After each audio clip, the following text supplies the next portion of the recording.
Have you ever noticed how some people stay calm even when chaos erupts around them? While you're fuming over a rude comment or bad traffic, they seem untouched, almost like they're living in a different reality. What if I told you there's actual science behind this superpower? Today, we're exploring the hidden psychology of emotional control, and I promise by the end of this video, you'll understand why anger is really just a choice you're making without realizing it. Here's something fascinating that neuroscientists discovered. When something triggers you, your brain releases stress chemicals that flood your system for exactly 90 seconds. That's it. Just 90 seconds. But here's the catch. Most of us stay angry for hours, sometimes days. Why? Because we keep replaying the story in our minds. We rehearse what we should have said. We imagine the perfect comeback. And each time we do this, we're essentially choosing to restart that 90-second cycle all over again. Think about it like this. Someone cuts you off in traffic. Your body responds with a chemical surge. Your heart races, your muscles tense. That's the automatic part, and it lasts about a minute and a half. But then your mind takes over. You start narrating the story. What an idiot. He could have caused an accident. People like that shouldn't be allowed to drive. And suddenly, 20 minutes later, you're still angry. Not because of what happened, but because of the story you keep telling yourself about what happened. Dr. Jill Bolte Taylor, a brain scientist who studied her own stroke, made this incredible discovery about the 90-second rule. She realized that our emotional reactions are actually much shorter than we think. The prolonged suffering, that's all us. We're doing it to ourselves by feeding the narrative. Now let's talk about something even more interesting. Your anger is almost never about the present moment. It's about the past. Every time you get triggered, you're actually responding to an old wound, an unhealed part of yourself that's being poked. Psychologists call these triggers, but really they're like buttons that got installed in your emotional system years ago, often in childhood. Imagine you grew up in a home where you were constantly criticized. Fast forward to today, and when your boss gives you feedback, even constructive feedback, you feel that familiar surge of anger and defensiveness. It's not really about what your boss said. It's about what your critical parent made you feel 20 years ago. The present moment is just activating an old recording. Dr. Gabor Maté, who spent decades studying trauma and emotional patterns, explains that we don't get upset because of what's happening now. We get upset because what's happening now reminds our nervous system of a time when we felt unsafe, unseen, or unvalued. And here's the powerful part. Once you understand this, you can start to change it. There's this beautiful concept in psychology called the observer self. It's the part of you that can watch your emotions without becoming them. Right now, as you're watching this video, there's a part of you that's aware you're watching. That's your observer. When anger rises, your observer can notice and say, "Oh, interesting, I'm feeling angry right now." Notice the difference? Instead of "I am angry," it becomes "I am experiencing anger." You're no longer fused with the emotion. You're separate from it. Viktor Frankl, who survived concentration camps, discovered something profound about human nature. He said that between stimulus and response, there's a space. And in that space lies our freedom to choose our response. Think about how radical that is. Even in the most horrific circumstances imaginable, he found that humans have the power to choose how they respond. But here's where most people get stuck. They think choosing their response means suppressing their feelings. It doesn't. It means acknowledging the feeling without letting it control your actions. You can feel angry and still choose to speak calmly. You can feel hurt and still choose not to retaliate. That's not weakness. That's mastery. Let me share something that might change how you see difficult people. When someone treats you badly, they're usually not doing it because of you. They're doing it because of them. Hurt people hurt people. It's one of the most true statements in psychology. That person who snapped at you, they're probably carrying wounds you know nothing about. The colleague who undermined you, they're likely dealing with their own insecurities.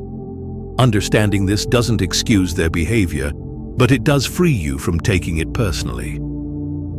Carl Rogers, one of the founders of humanistic psychology, believed that when people act from a place of empathy and understanding, they naturally become less reactive. When you can see that someone's behavior is a reflection of their pain, not your worth, something shifts.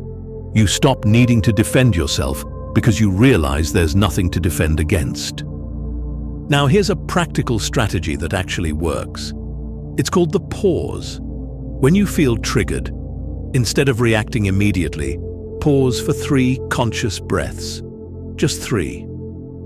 During those breaths, ask yourself 3 simple questions. 1.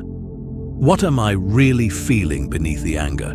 Usually it's hurt, fear, or disappointment. 2. Is this about now, or is this reminding me of something from my past? 3. How do I want to feel an hour from now?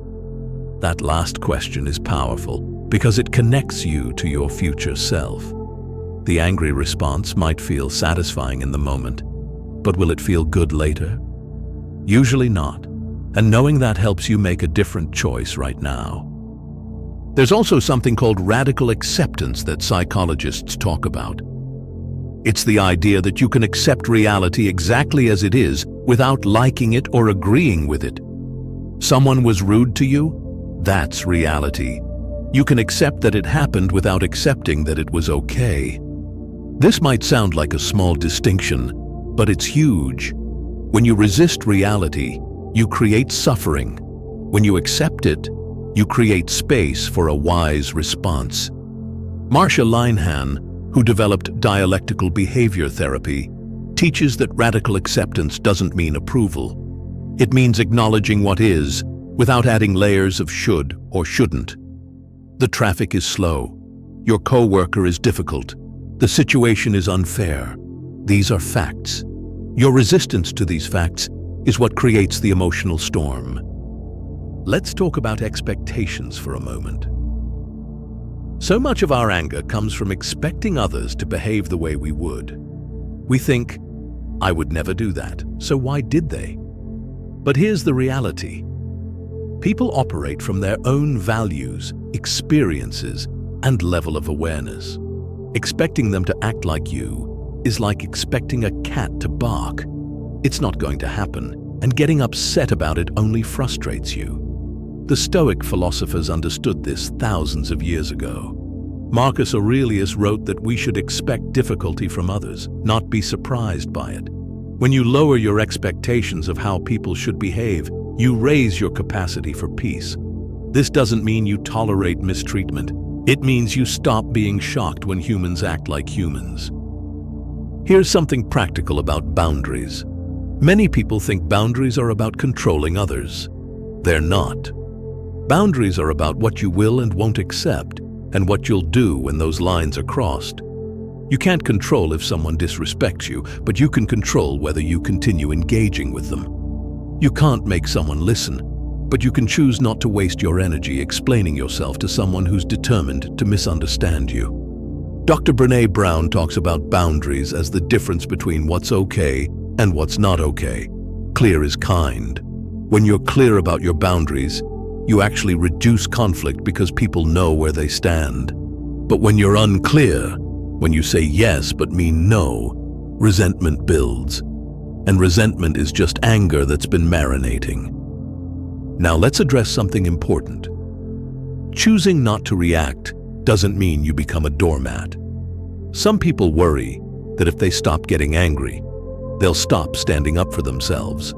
But that's not true. In fact, the opposite happens. When you're calm, you're more powerful. You can set boundaries more effectively.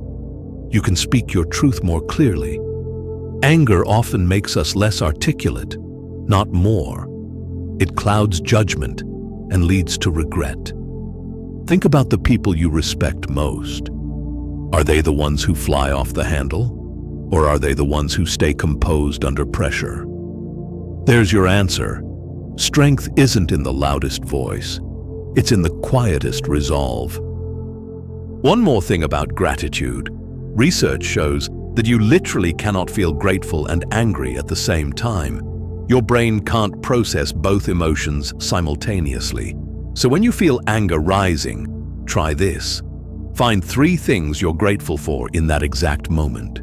It might sound impossible, but it works. Stuck in traffic? You have a car. Someone criticized you. You have work that matters.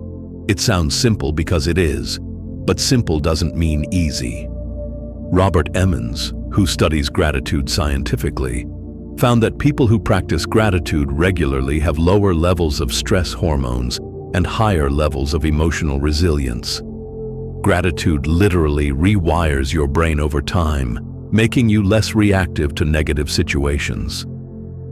Finally, let's talk about the ultimate freedom. It's the freedom to not care about things that don't matter. Most of what makes us angry is small stuff. Will this matter in 5 years? In 5 months?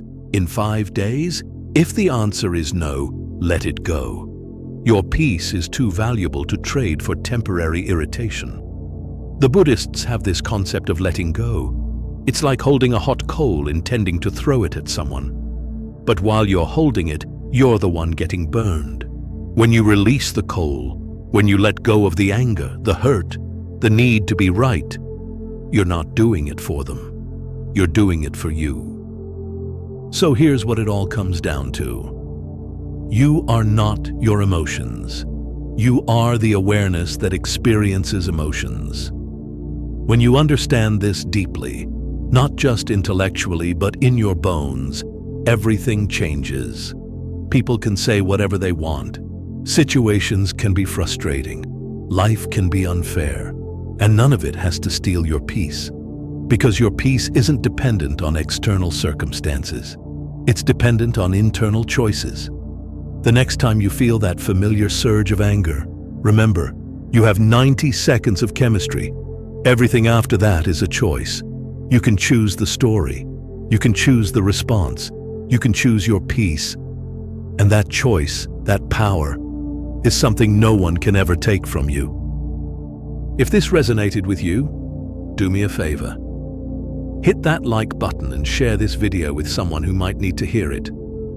And don't forget to subscribe, because we're diving deep into the psychology of living better every single week. Remember, mastering your emotions isn't about never feeling angry. It's about never letting anger master you. Thanks for watching, and I'll see you in the next one.